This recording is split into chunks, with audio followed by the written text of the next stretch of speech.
مصري غلبان في شغله شقيان، راجع من شغله جوا بركان. بعد الدوام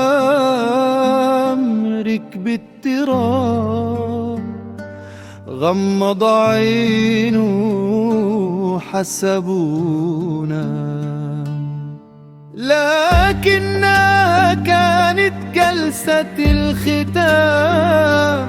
ساب الدنيا من غير ما يقول لأولاده سلام. منظره بيحكي قصة شقاء، يا ترى كان تعبان، يا ترى كان جعان، يا ترى كان محتاج راحة. وصاحب الشغل ما طلعش إنسان. أسئلة كتيرة بتطرح نفسها، لكن طرحها بعد فوات الأوان. مصري غلبان يموت وهو راجع من شغله شقيان. مئات الحالات بتواجه نفس المصير، والكل عارف إن في تقصير.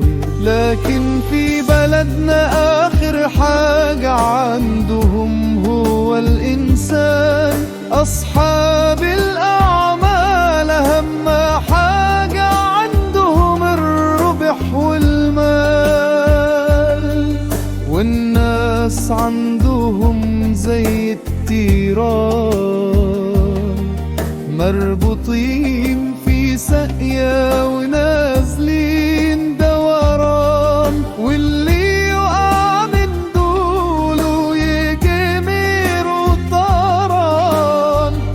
وصاحب الشغل ما عندوش قلق، الناس زي الحطب وبيت حرام. والنار بتحيي المهرجان.